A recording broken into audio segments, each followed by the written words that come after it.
Welcome everyone. Thanks a lot for staying with us. You're watching Plain Speak with me, Shivani Gupta.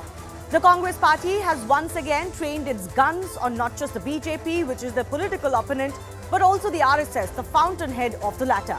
Senior Congress leader Mani Shankar Aiyar alleged that the country today is broken, it's divided, and those responsible for this are the BJP and the RSS. This is indeed the central message of the Bharat Jodo Yatra itself, the Congress walking through the length of the country to spread the message of love, as Rahul Gandhi says, in an environment of hate spread by the politics of the BJP. But is this a new message? Alas, since 2014 especially, the central message of the Congress party has remained the same. But what we have seen election after election is that the public is not really buying into it. Unless the allegation is that those who are electing Prime Minister Narendra Modi and other BJP governments are all hateful beings dividing the country. If they are such beings, then what is the strategy of the Congress party to convert these hateful beings into loving beings? Or is this just some sort of an esoteric message with no clear path of action? Let's not kid ourselves. When the Congress alleges there is hate in India today, the assertion is that the bigoted majority of the country that is voting the BJP to power is the cause behind this. But then, after such vilification, why would the same people change their minds and go to the Congress fold? I ask this question today because another Congress leader, A.K. Antony, has also made a very clear statement that Congress needs to win over the Hindus of this country to beat the BJP. And that's really the crux of this issue. What is the Congress party offering all sections of society that is different today than before, and that can help it electorally be a force against the BJP? Will Bharat Jodo message be that wind beneath the Congress's wings? We'll take that question to our guests in just a bit. But first up, let me break down exactly what Mani Shankar Aiyar has said while lashing out at the BJP and the RSS today. So he's gone on to say that the Sangh Parivar is dividing India into tukde tukde. Remember, the phrasing being used by him is very important. And he says the Congress Yatra is against this. The Sangh Parivar, he says, is dividing India on the basis of religion, language and caste. He says we have to fight against the attempts to break the country. And finally, he goes on to repeat that the Bharat Jodo Yatra's aim is to unite the country. Now, this is the message that the Congress has been talking about since the Yatra started. But is this charge new? No. Take a look. I'm just pointing out a few instances since 2016, 2 years after Narendra Modi came to power. In October 2016, Rahul Gandhi had made the same charge. RSS, BJP believe in dividing people. 2 years later, August 2018, BJP, RSS weakening the country by causing divisions and spreading hatred. Mallikarjun Kharge, the now Congress chief, in December 2020 had said BJP government is practicing divide and rule policy. Jairam Ramesh, the media in charge of the Congress party now, in September 2022 had said RSS BJP's product is to divide India, Congress wants to unite.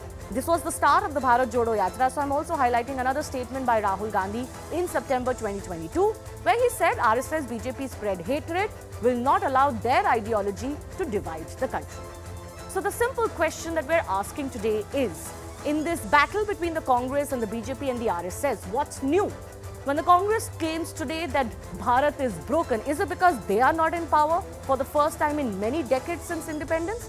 And is this message not just the old wine in a new bottle?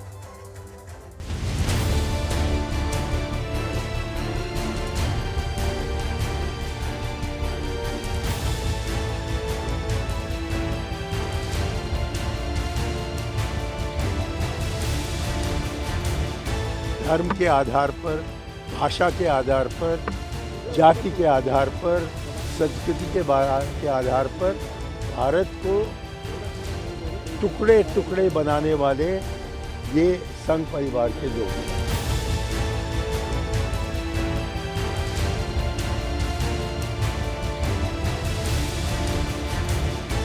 कहां से दिख रहा है भारत टूटा हुआ? शर्म आनी चाहिए कांग्रेस नेताओं को। इनमें होड़ लगी है अपने देश को नीचे दिखाने में।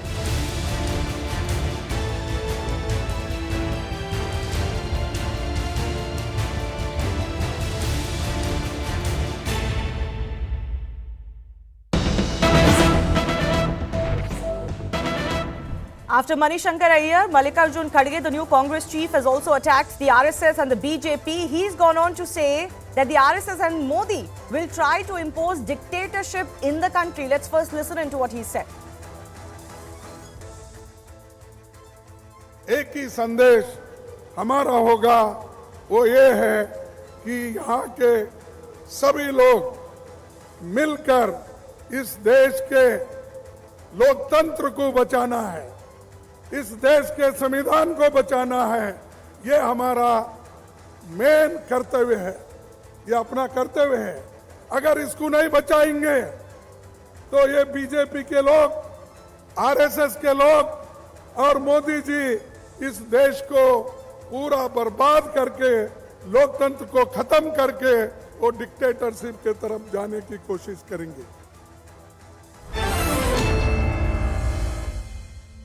Well, so along with the charge of dividing the country, doing tukre of the country, we'll ask the question, of course, of who is the real Breaking India force. But now, again, a charge that has been made ad nauseum by the Congress party and its ecosystem that India will turn into a dictatorship, if it hasn't already, according to them, under Narendra Modi and the RSS, has also been made by the new Congress chief. Let me open this up to our guest joining us, Anila Singh of the BJP, JB Mathur of the MP in Rajya Sabha of the Congress party, Professor Madhav Nalapad is Vice Chair, Manipal Advanced Research Group, and Sanjay Jha is former Congress leader and political analyst joining us on the show.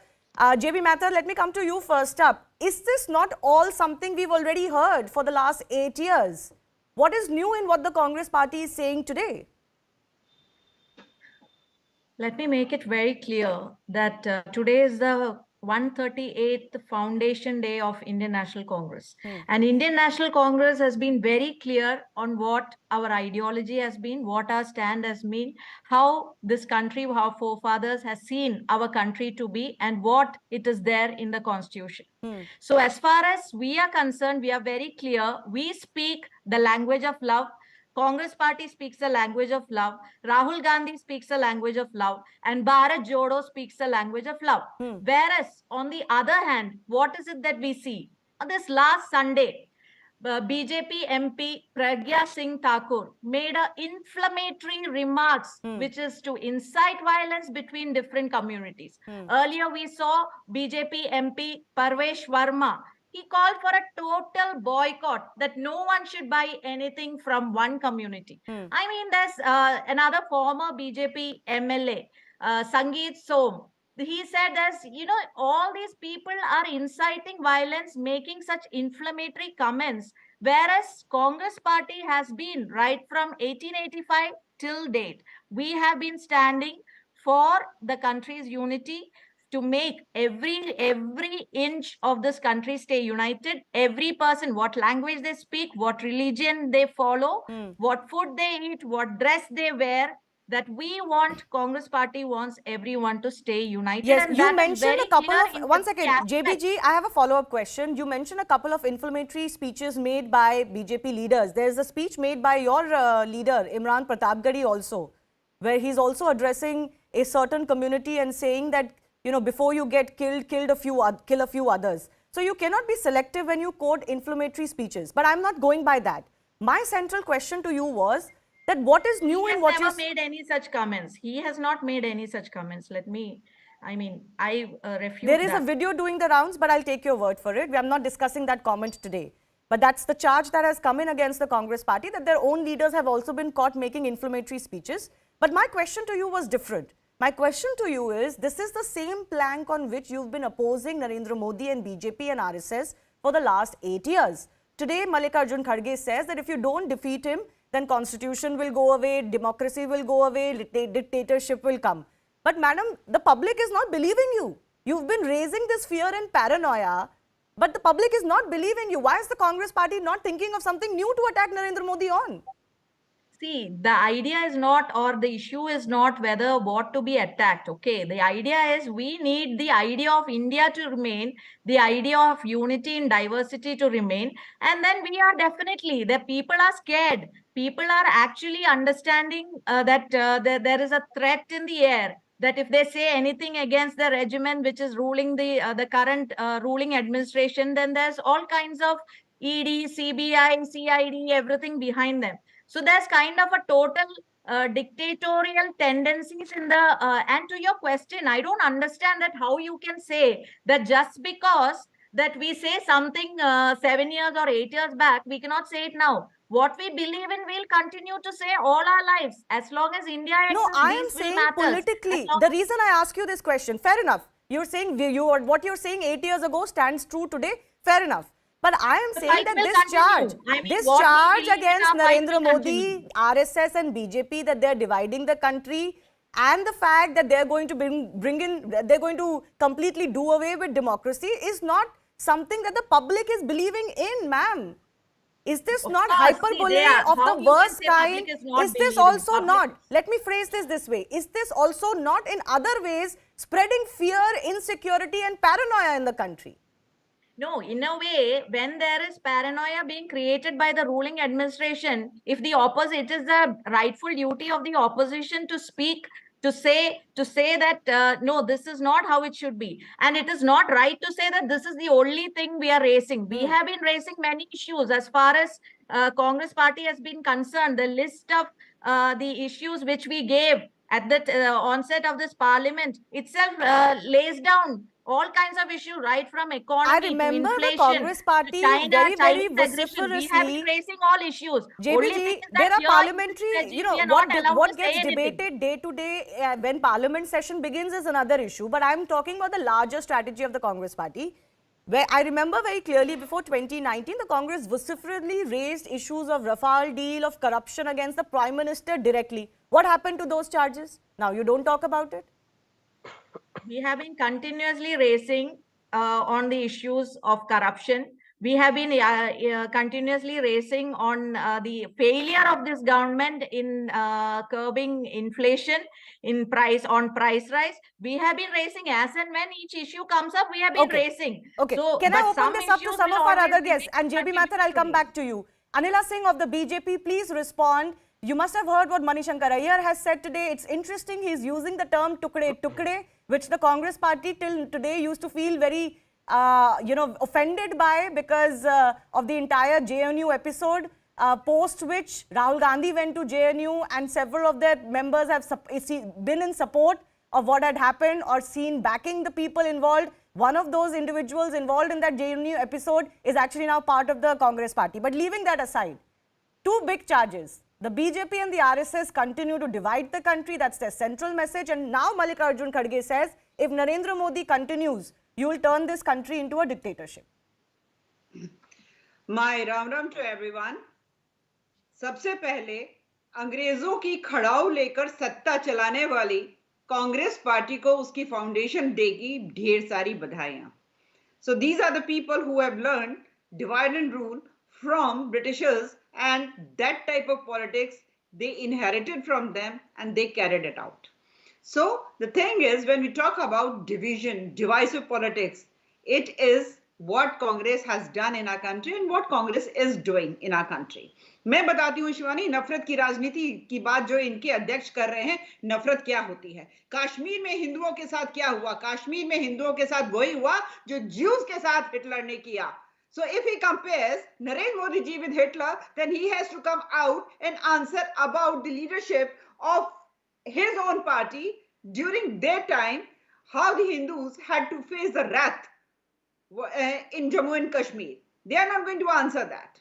मैं बताती हूँ नफरत क्या होता है. नफरत ये होती है जब इंदिरा गांधी जी का असैसिनेशन हुआ था, उसके बाद कत्ले आम हुआ सिखों का, and when Rajiv Gandhi ji was asked that why it is happening, he said एक बड़ा वृक्ष जब गिरता है तो धरती हिलती है, और उस धरती हिलने में सैकड़ों सिखों के सर कलम कर दिए गए. नफरत की बात ये हमें सिखाते हैं कि नफरत क्या होती है. हिंदुओं को काट डाला, सिखों को काट डाला, और नफरत की बात करते हैं, तोड़ने की बात करते हैं. I need to understand from the representative of Congress party, madam, please tell me, your leader started Bharat Jodo Yatra from Kerala. Kerala में कुछ टूटा हुआ दिखाई दिया? तमिलनाडु में दिखा, आंध्रा में दिखा, तेलंगाना में दिखा, कर्नाटका में दिखा, कहां दिखा? राजस्थान में दिखा? कहां दिखा आपको? That is why Rahul Gandhi said that wherever I go, I find love in between the citizens of a great country. Okay, So, actually that's a good these point. Contradictory statements from the Rahul and his leaders Okay, that's a Like good what point. Mani Let me Shankar take that to Professor Aiyar is Nalapad saying, also. what Malika Arjun Kharge is saying, Okay, yes, it is yes. so Respond to the contradictory. dictatorship charge also. Anilaji, respond to the dictatorship charge. That is what I have said. What happened in Kashmir, isn't it equivalent to what happened to the type of treatment which Hindus got in Kashmir? They were killed. Katle aam hua. Kiske tenure mein hua? It happened in a similar way, the way Jews were treated in Germany Okay. by Hitler. Okay. So ये है Hitler shahi.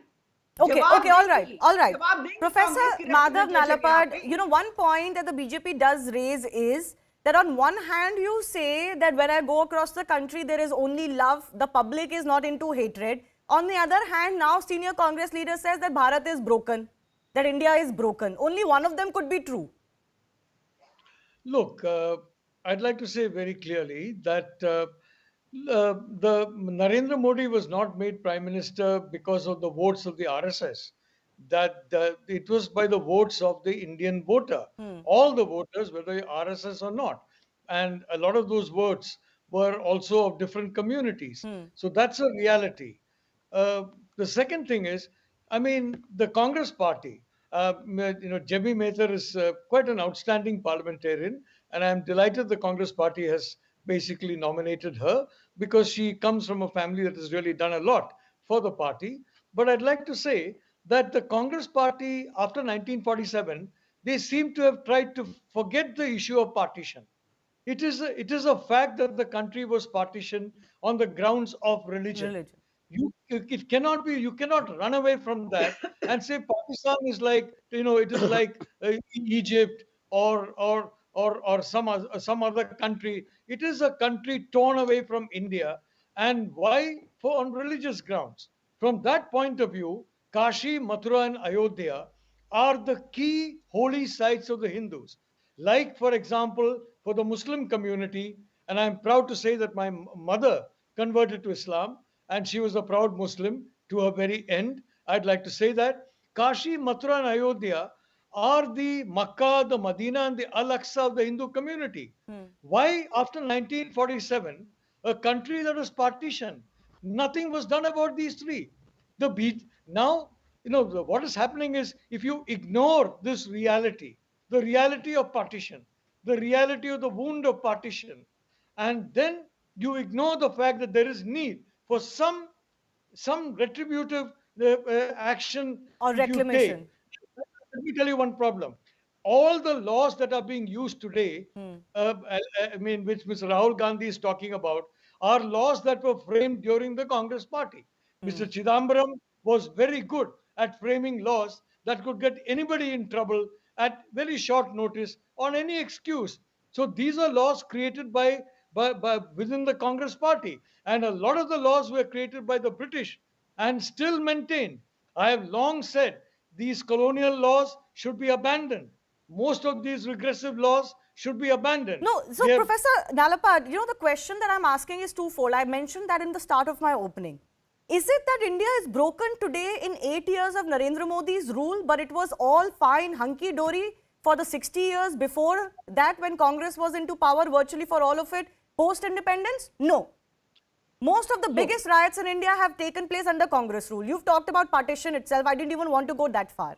The second question I raised in my opening was that when you say India is divided today, Bharat toota hua hai, there is an assertion, an allied assertion that those who are voting for Narendra Modi and the BJP, which you mentioned, basically they are bigots and communal. They are voting a bigoted and communal person and party to power. Aren't you condemning the entire public which is today not voting for you but voting for somebody else just because they're not voting for you? Shivani, we have 230 million minorities in India, and they are wonderful people. They're doing amazing work. The fact is that a lot of politicians have indulged in corrupt activities and money making. Now, these individuals, now they are feeling under the radar a little bit. But if you're talking about fascism and Hitler, let me assure you that Rahul Gandhi would have been stopped in the first 30 minutes of his Bharat Jodo Yatra if India had been a fascist state. And if you're talking about Hitler, frankly, I mean, it is absolutely ridiculous. I met journalists from a particular publication in India, I don't want to name the publication, who were bemoaning the fact that we are living under Hitler. Now, they were telling me this in a cafe, in a restaurant. They've all got well-paid jobs. They're obviously, whatever they write, the publication they write for is continuing to be published repeatedly, regularly. I mean, if it were really a Hitler rule, would they be lasting even 10 days? No, Okay, fair they would enough. not be. So all criticism is taking place, all opposition is taking place, other opposition parties are winning elections. Congress has just now won an election in Himachal Pradesh, but we are heading towards dictatorship. Sanjay Jha, the BJP alleges this is effectively looking down on India and its democracy itself, along with its people. The Congress is just not willing to accept the people are not voting for it. And what's the alternative it's projecting? As I've listed out, since 2014, it's the same diatribe. Well, Shivani, the first thing that we need to understand is that we are a secular democracy. And the truth is that the official emergency in India lasted for a period of 21 months, which was followed by an election. But, I have a lot of respect for Mr. Nalapat. But there is a truth that nobody can ignore. That just because you have elections, it doesn't make you a full-fledged democracy. Which is why the term... No, so let me make my point. Just because you have elections every 5 years and in municipal corporations and state assemblies, doesn't mean that India is actually a quintessential democracy. It's an elected autocracy. I believe India is an illiberal democracy. Yes, elected autocracy is what it is called. It is what I would call as a democratically elected dictatorship. And how do you do that? You subvert the institutions that actually give the country an independence. Now, let me give you a simple fact of life. In the last 8 years, 96 months, I think India has actually had an undeclared, unofficial emergency. I don't want to even go into the details. But there were some comments made by the BJP spokesperson that have to be countered.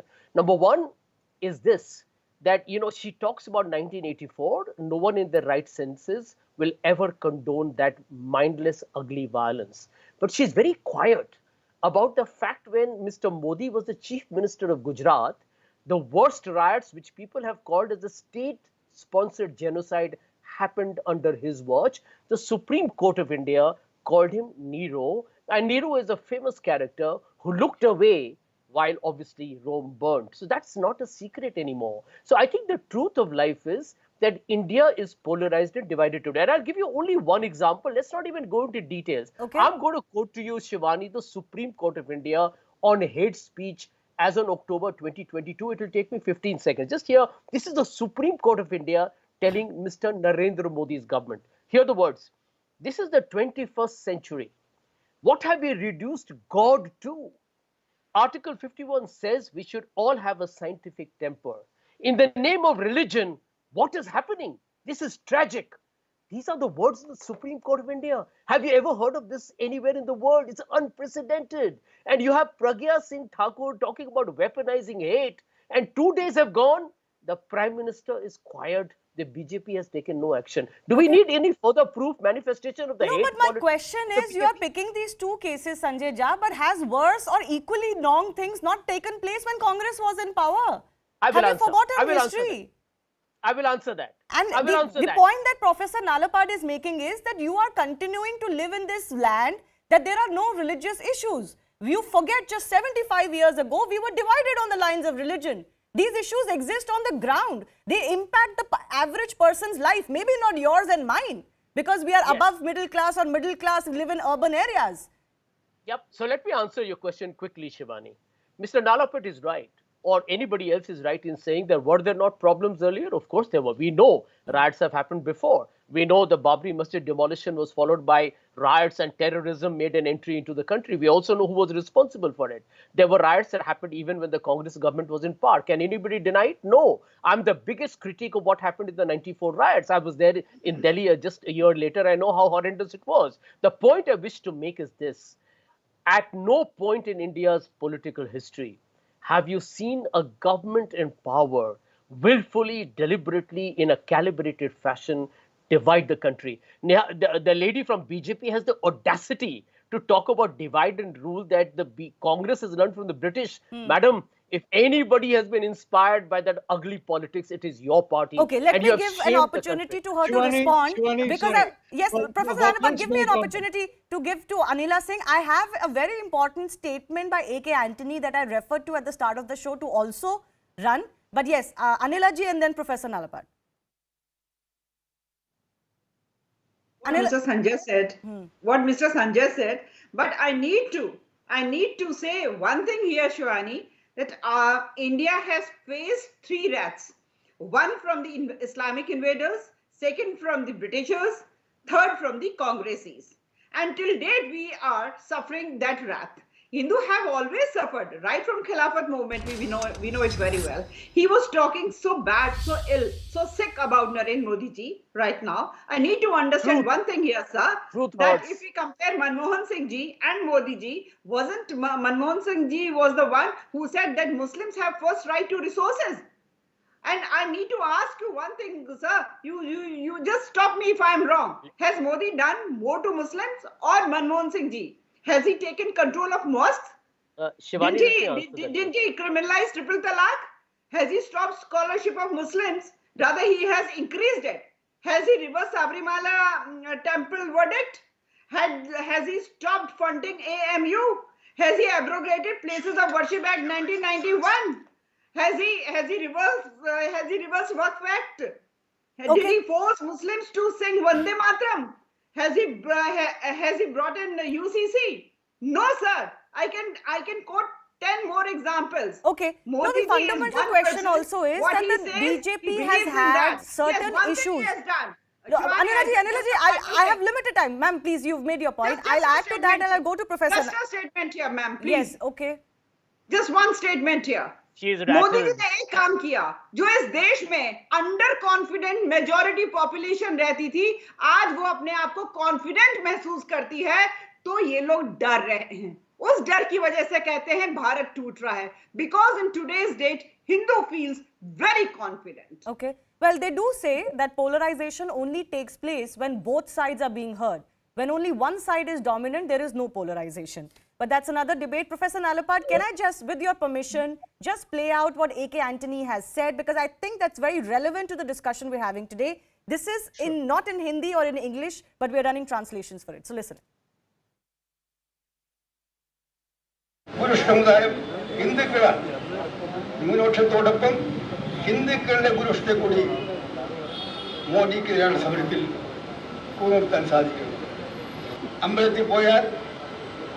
നെറ്റിയിൽ തിലകം ചാർത്തിയാൽ ചന്ദന കുളിച്ചാൽ ഓളം തന്നെ അവർ മധു ഹിന്ദുത്വ സ്വീകരിക്കുന്നവർക്ക് സമീപനം ആ സമീപനം മോഡിയുടെ ഭരണം വീണ്ടും വരാൻ മാത്രമേ സഹായിക്കൂ.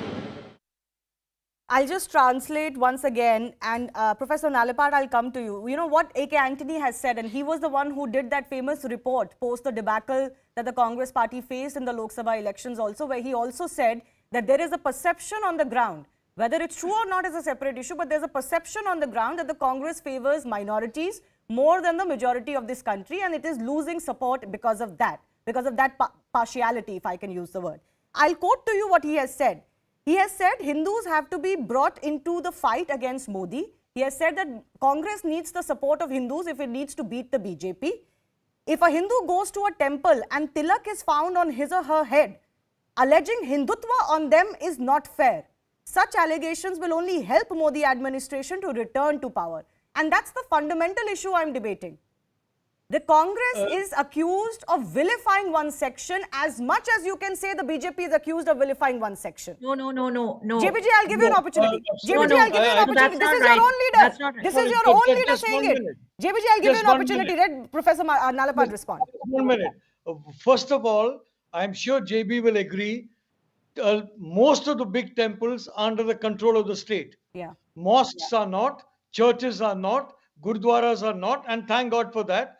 Why should temples be? It's a British era law that's continued. Second point is, from 2004 to 2014, Narendra Modi was not Prime Minister of India. Manmohan Singh was Prime Minister. Sonia Gandhi was the Congress president. All these horrible things that Sanjay has been talking about, that Narendra Modi did, they had 10 years to investigate that. And Chidambaram and all these people, they are masters at investigating. They would have investigated and investigated. In 10 years, they could not come up with a scrap of evidence that Modi was in any way responsible for those horrible riots. No, for Just as you cannot 2002, the say case went on for Congress 20 women years. They were were absolved responsible of for all their charges. It has gone through the cycle of judicial system in India.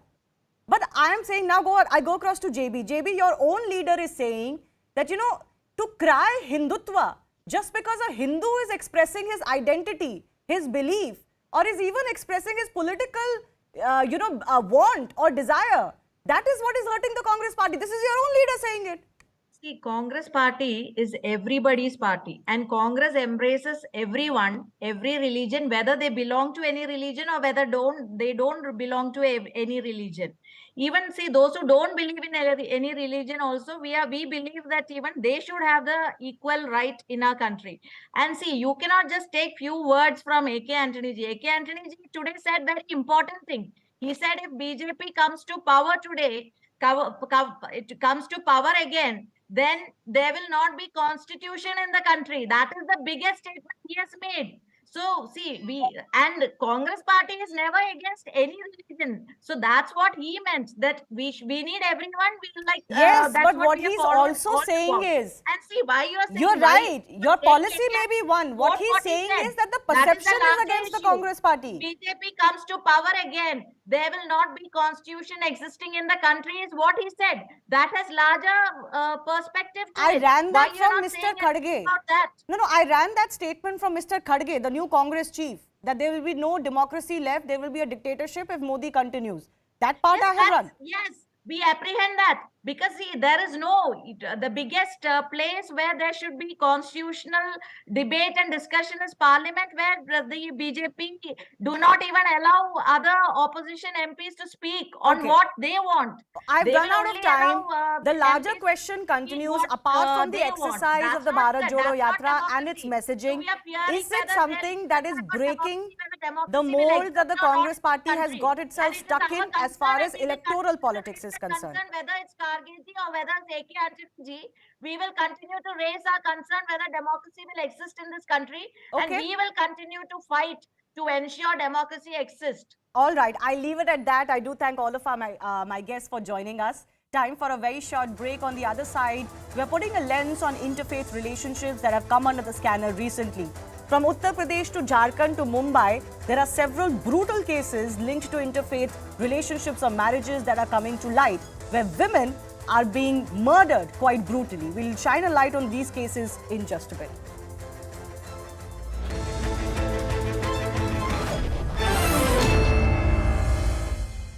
वो जो है इस ठंड के कारण जो है सबसे बड़ी दिक्कत ये है कि इससे जो है जिसे हिमाचल जो फलों के लिए भी जाना जाता है, खासकर सेब के लिए, तो उस सेब की फसल पर भी जो है इसका यहाँ पर जो असर साफ देखा जा रहा है, क्योंकि बर्फ ना होने के कारण जो है चीलिंग आवर जो होते हैं सेब के लिए वो जो यहाँ पर पूरे नहीं हो पा रहे हैं, वो भी एक सबसे बड़ी दिक्कत। और यदि इस बार जो है बर्फबारी यदि कम मात्रा में होती तो इसका सीधा असर जो आगे आने वाले गर्मियों के दिनों में जो देखने को मिलेगा, क्योंकि जितनी कम बर्फबारी जो है पहाड़ों पर होगी उससे जो है पानी का संकट भी यहाँ पर जो है खड़ा हो सकता है। ऐसे में सभी ये उम्मीद कर रहे हैं कि जल्द से जल्द जो है बर्फबारी हो और उसके जो है यहाँ के जो यहाँ की जो टूरिज्म है उसके साथ जो यहाँ की फसलें हैं उसे उसका जो फायदा जो है इन चीजों को भी यहाँ पर जो मिल सके। लेकिन बात में अभी ठंड की भी करूं तो ठंड का जो है लगातार कहर यहाँ पे जारी है।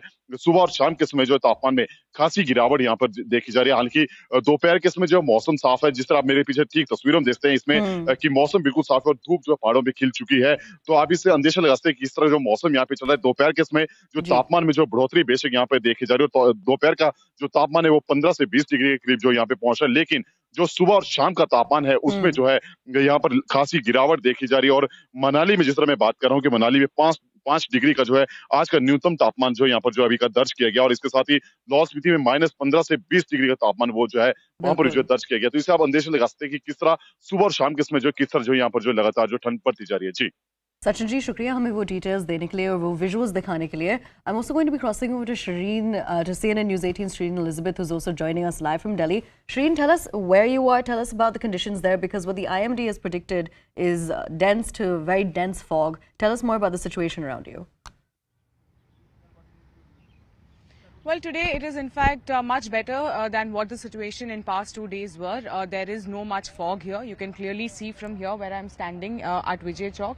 The Rashtrapati Bhavan is in fact visible. There is a bit of fog here.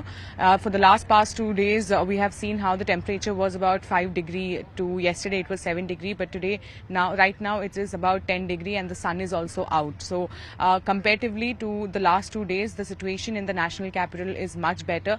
Though the IMD has predicted that the fog will last for about 48 hours. Today as well was supposed to be foggy, but the situation on ground looks much better though. Welcome back. The national capital continues to shiver as minimum temperatures fell below what hill stations like Dehradun, Dharamshala and Nainital usually experience. Now, Delhi recorded a minimum temperature of 5.6 degrees yesterday, which is a notch below normal, whereas Dehradun recorded 7 degrees, Dharamshala recorded 6.2 degrees and Nainital recorded 7.2 degrees Celsius. Now, the Indian Meteorological Department has predicted cold to severe cold conditions for parts of North India over the next 2 days. The Weather Department has also said that parts of Uttarakhand, Delhi, Chandigarh, Haryana, Punjab and western Rajasthan will continue to experience dense to very dense fog. ठंड बहुत पड़ रही है साहब। ठंड का मायने देखो हाथ की कांकरी हो रही है। ठंड काम ही कोई नहीं कर सकता। ठंड का मायने बहुत ज़्यादा ठंड पड़ रही है। सुबह पावड़ जम जाए और ठंड का मान फसल भी खराब हो रही है साहब। हाँ, अपनी होटल है सर्किल पर, तो बाहर देखो ठंड को मौसम हो रही है ज़्यादा, मैं के कारण टरकाड़ा और बस वाला रुककर चाय पानी पीवे। थोड़ी सी फसलां में नुकसान है। सुबह कोहरा छाया हुआ रहता है और हमारी फसल पर बर्फ़ सी जमी होती है। सुबह फसल का बहुत ही नुकसान होता है। I'm crossing over to News 18, Sachin, who is joining us live from Manali. Sachin, आप मौसम और तापमान के बारे में और बता सकते हैं? जी हाँ, देखिए अगर मैं बात करूं इसमें हिमाचल प्रदेश और खासकर कुल्लू मनाली के मौसम की, तो यहाँ पर जो इसमें लगातार जो ठंड का प्रकोप लगातार जारी है। जिस तरह अगर मैं बात करूं अभी के तापमान की, अगर मैं बात करूं मनाली की, तो आज का जो न्यूनतम तापमान है वो -5 डिग्री के करीब जो है मनाली का तापमान यहाँ पर जो है दर्ज किया गया। हालांकि जिस तरह लंबे अरसे से यहाँ पर जो इस बार बर्फबारी नहीं हुई, लेकिन बीते 2 दिन पहले जो मनाली के ऊपरी क्षेत्रों में जो बर्फबारी हुई थी, उसके कारण जो एक घाटी में ठंड काफी ज्यादा बढ़ चुकी है और ऐसे में शुष्क ठंड इसमें काफी ज्यादा, और इससे ठंड से बचने के लिए लोग यहाँ पर जो है गर्म कपड़ों सहित जो अलाव का सहारा यहाँ पर लेते हुए नजर आ रहे हैं। हालांकि इस बार जो है जिस तरह जो एक उम्मीद होती थी बर्फबारी की, वो यहाँ पर नहीं होने के कारण भी इस बार जो है लगातार ठंड बढ़ती जा रही है और आने वाले दिनों में ये अंदेशा जताया जा रहा है कि यदि जल्द से जल्द घाटी में यहाँ पे बर्फबारी नहीं होती तो उससे कहीं ना कहीं और ज्यादा ठंड यहाँ पर जो है बढ़ सकती है। इसके साथ ही अगर मैं बात करूं हिमाचल प्रदेश की जो जिला लाहौल स्पीति है, जिसे जो है कोल्ड रेगिस्तान के नाम से भी जाना जाता है, वहां पर भी जो है तापमान जो है -15 डिग्री के करीब जो वहां पर जो पहुंच चुका, और इसके साथ ही जो बहने वाले नदी नाले और झरने हैं वो भी वहां पर जो है जमने आरंभ हो चुके हैं। इसके साथ ही अगर मैं बात करूं जिस तरह जो ये मौसम लगातार जो यहाँ पर बिल्कुल शुष्क बना हुआ है, ऐसे में सबसे ज्यादा दिक्कत जो यहाँ के जो लोग हैं, बाशिंदे हैं, उन्हें आ रही है, क्योंकि शुष्क ठंड के चलते जो लोग यहाँ पर जो है सर्दी जुकाम की जो काफी शिकायतें आ रही है, और जो खासकर यहाँ के जो अस्पताल है वहां पर जो मरीजों की जो काफी ज्यादा लंबी लाइनें देखने को मिल रही है। और इसके साथ ही जिस तरह जो है न्यू ईयर भी है, और ऐसे में न्यू ईयर को लेकर जो काफी सारे पर्यटक जो है कुल्लू मनाली का रुख कर रहे हैं, और ऐसे में सभी को उम्मीद है कि जल्द से जल्द जो घाटी में बर्फबारी हो। लेकिन जिस तरह मौसम बिल्कुल शुष्क बना हुआ है, तो ऐसे में कहीं ना कहीं उन्हें भी कुछ निराशा है। लेकिन सबसे बड़ी जो दिक्कत यहाँ पे आ रही है वो जो है इस ठंड के कारण जो है सबसे बड़ी दिक्कत ये है कि इससे जो है जिसे हिमाचल जो फलों के लिए भी जाना जाता है, खासकर सेब के लिए, तो उस सेब की फसल पर भी जो है इसका यहाँ पर जो असर साफ देखा जा रहा है, क्योंकि बर्फ ना होने के कारण जो है चीलिंग आवर जो होते हैं सेब के लिए वो जो यहाँ पर पूरे नहीं हो पा रहे हैं, वो भी एक सबसे बड़ी दिक्कत। और यदि इस बार जो है बर्फबारी यदि कम मात्रा में होती तो इसका सीधा असर जो आगे आने वाले गर्मियों के दिनों में जो देखने को मिलेगा, क्योंकि जितनी कम बर्फबारी जो है पहाड़ों पर होगी उससे जो है पानी का संकट भी यहाँ पर जो है खड़ा हो सकता है। ऐसे में सभी ये उम्मीद कर रहे हैं कि जल्द से जल्द जो है बर्फबारी हो और उसके जो है यहाँ के जो यहाँ की जो टूरिज्म है, उसके साथ जो यहाँ की फसलें हैं, उसे उसका जो फायदा जो है इन चीजों को भी यहाँ पर जो मिल सके। लेकिन बात में अभी ठंड की भी करूं तो ठंड का जो है लगातार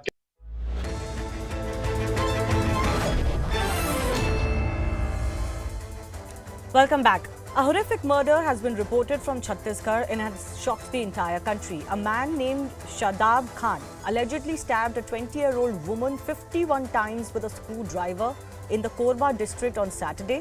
The girl was from a different community and refused to talk to him and didn't respond to his advances. It's been 4 days. The accused Shadab Khan is still on the run. According to police, He covered the face of the victim with a pillow to muffle her cries while he went on stabbing her until she was dead. The Chhattisgarh case is of one-sided advance, but it has put a lens once again on interfaith advances and relations. Post the Shraddha Walker case, just this month in December, a bunch of cases of interfaith relationships going horribly wrong have come to light. Every time such a case comes to light, there are invariably questions of love jihad raised. Whether that can be proven or not remains dependent on investigations, but there is no doubt such cases are causing an alarm. Around the same time as the brutal murder of the young girl in Chhattisgarh, a case has come to light from Uttar Pradesh. A man electrocuted his wife of many years to death. Uma Sharma had converted to Islam and married this man. They had 2 children even. Accused Wasi Ahmed, the husband, buried the body inside their own bedroom. Also from Uttar Pradesh this month, a girl committed suicide under duress from her boyfriend turned stalker. Irfan made private videos of the girl, released them online. Girl's family has alleged that they approached the police with the harassment complaint before the suicide, but the police didn't pay much attention to it. Mumbai, 2 men killed a Hindu woman and disposed of the body in a river. Accused Riaz Khan was having an extramarital affair with the victim woman. He works as a gym trainer, while his co-accused friend is a courier delivery boy.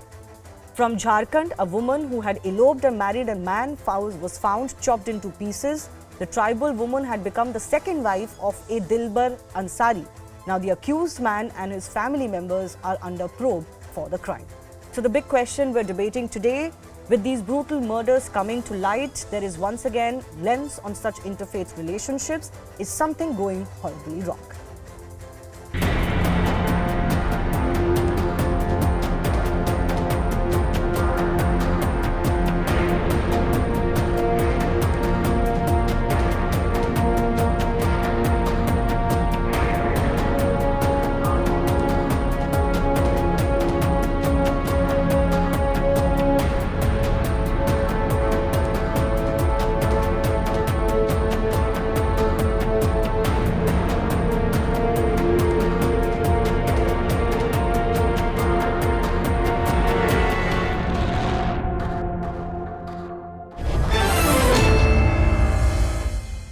After this Chhattisgarh murder that has come to light, of course, there's a lot of political back and forth. The Congress government is feeling the heat. But we are discussing the larger issue today. Amber Zaidi is a social activist joining us. Aarti Agarwal is author and researcher. Saira Shah Halim is also writer and activist. I want to begin with Amber Zaidi. Amber, invariably, I don't want to skirt around the issue. I've listed out some cases that are just from December 2022, just this month.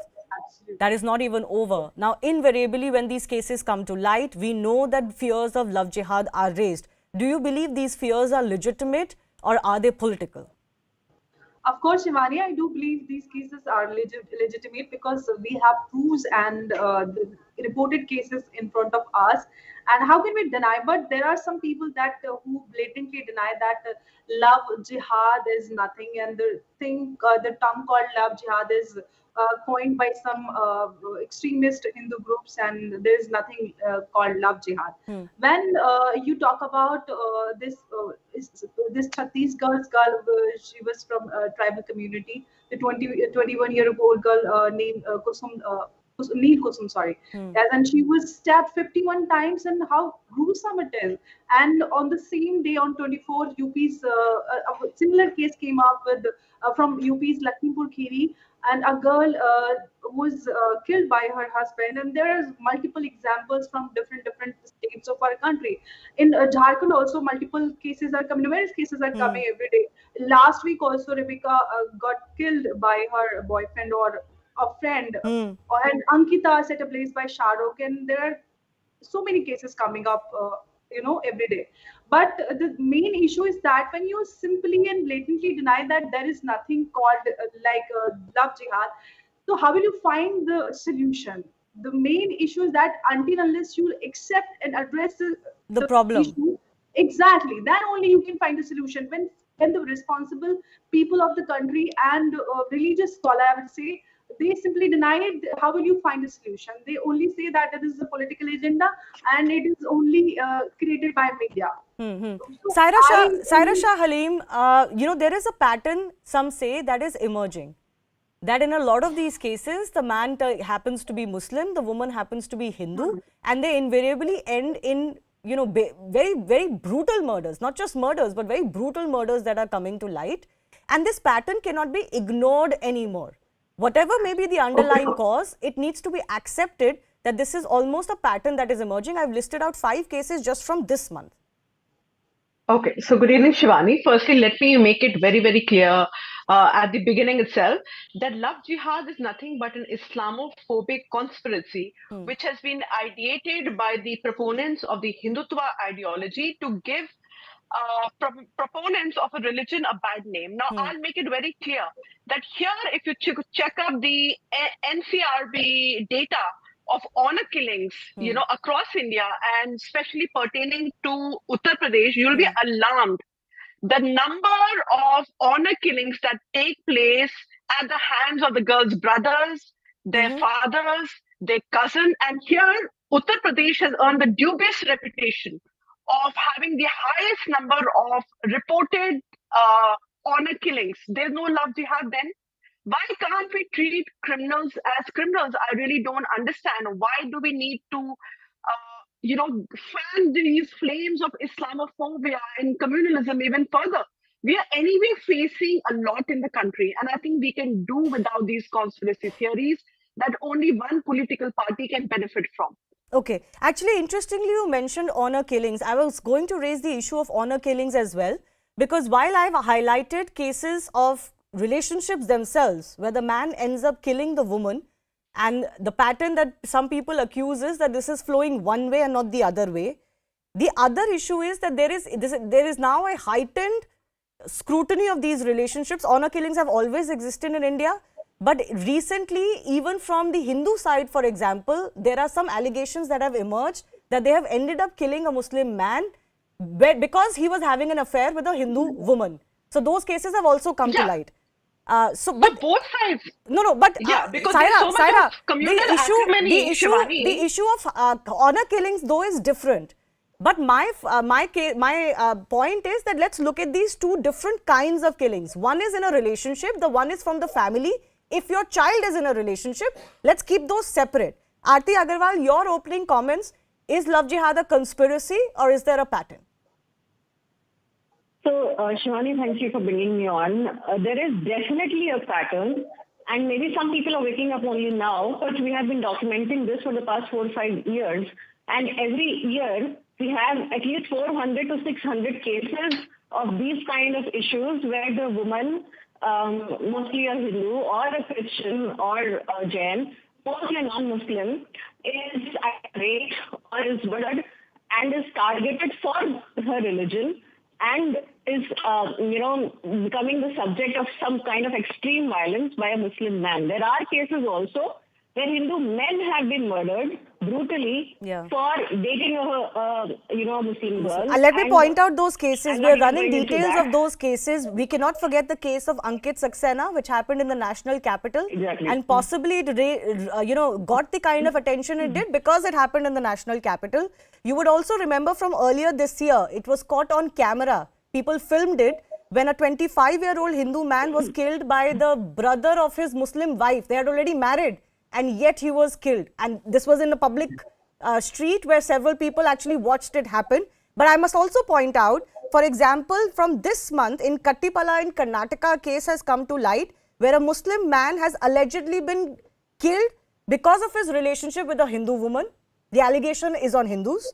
And then in Belagavi, also an allegation came to light that a 24-year-old Arbaz was allegedly murdered by a Hindu group over his relationship with a Hindu woman. My fear is these killings are only increasing because of what is happening in killings within relationships. Yes, Aarti. Yeah, so my main concern is that the numbers, I'm not denying that Hindus may have committed a crime, and if they have, they should be punished.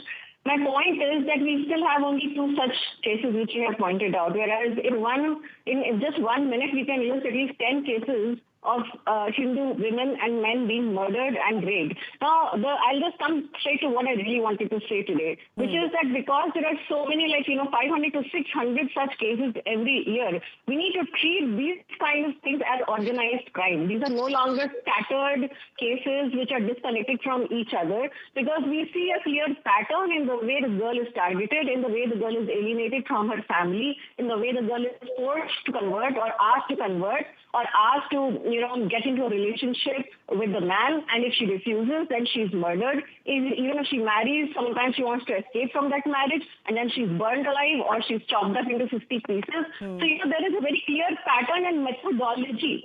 There is a methodology in all of this, which I have been talking about for a long time so now. Aarti, because and you anybody say who study it, this is organized crime. Okay, so because That's you what I'm say trying to there's a methodology and this is organized crime, then we have to then ask the question, who is behind it? Are you saying indoctrination is the reason? Because this is a very big charge to say that these are not isolated cases, this is organized crime.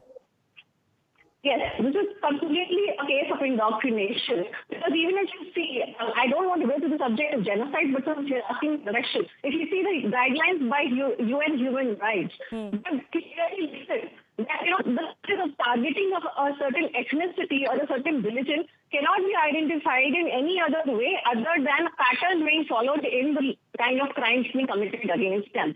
It is a recognized problem, which is not a today's problem. We've been having this problem in Yugoslavia 50-60 years, right? So there is a Yugoslav tribunal of the UN Commission.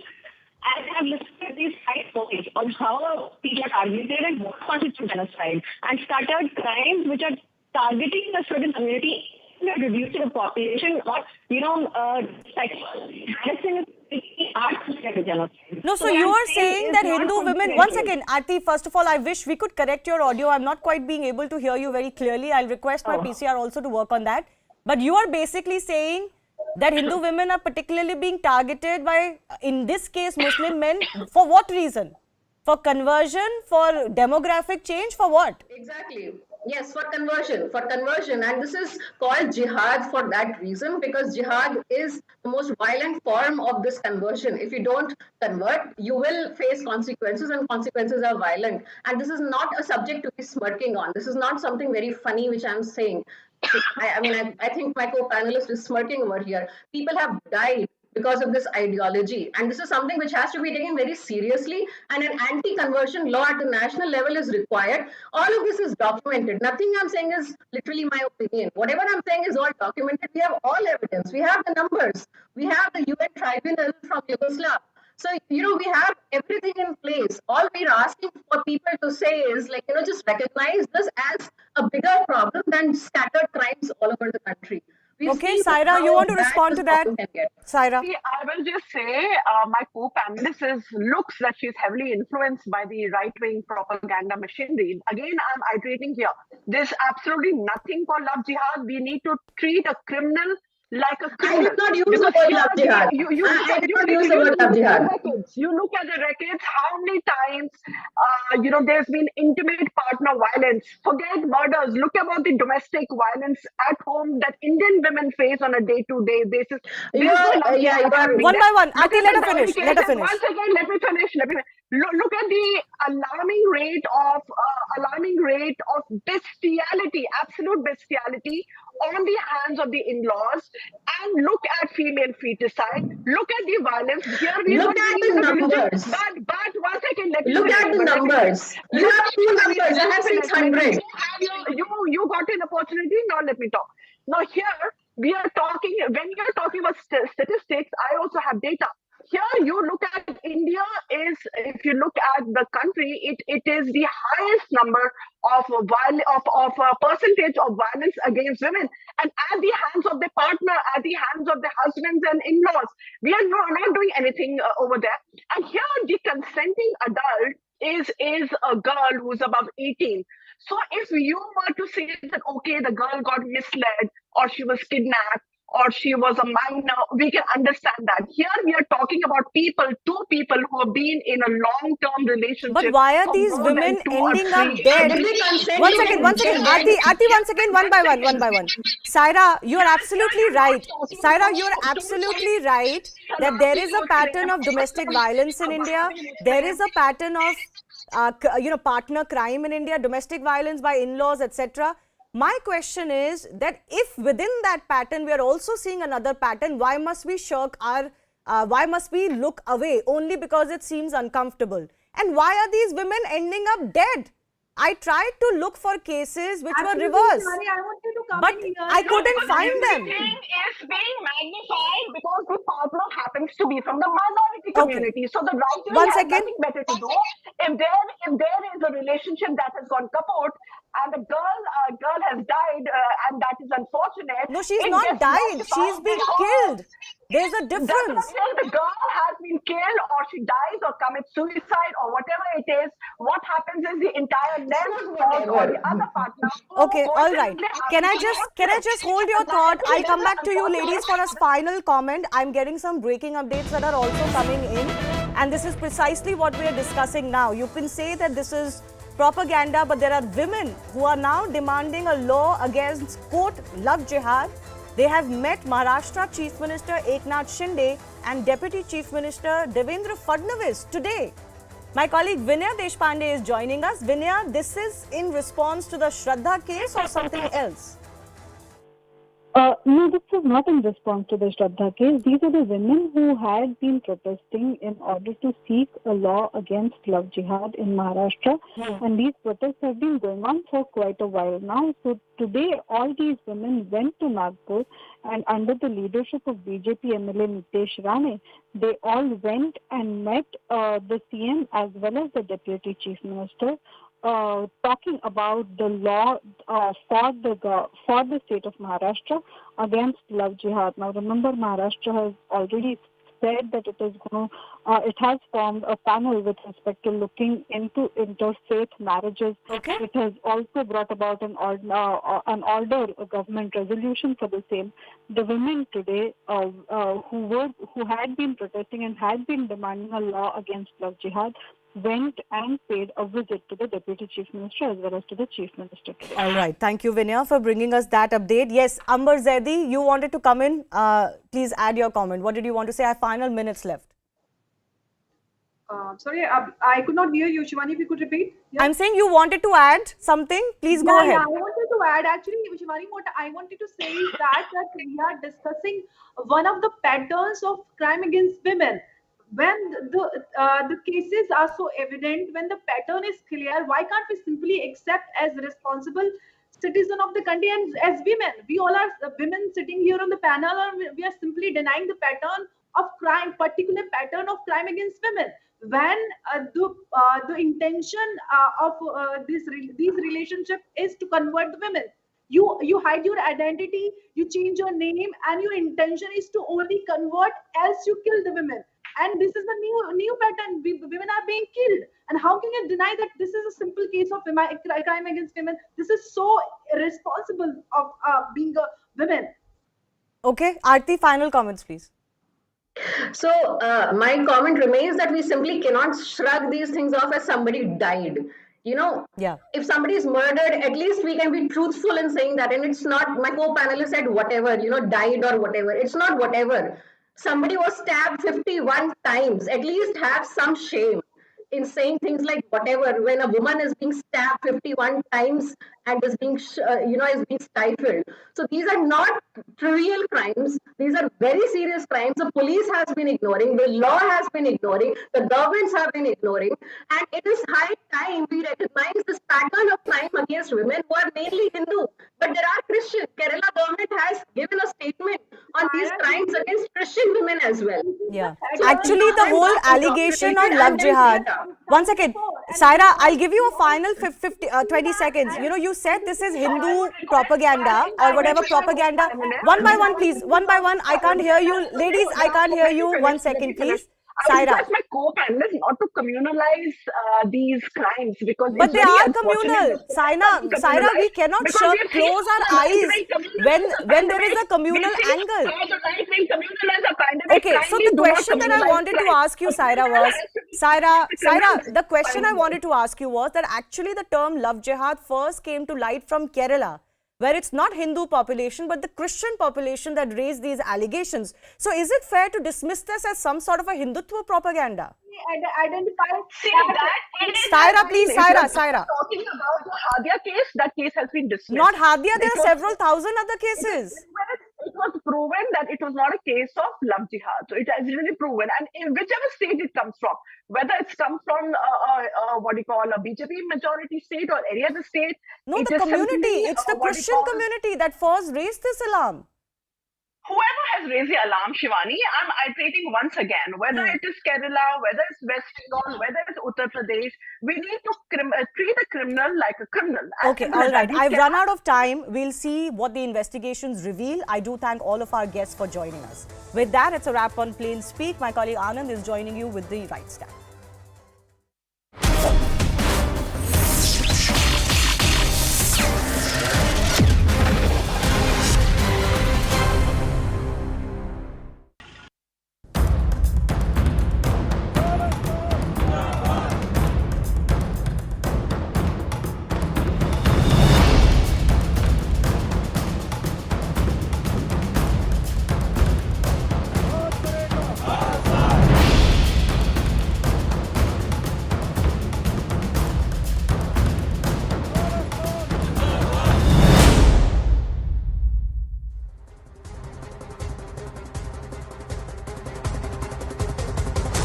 Namaste.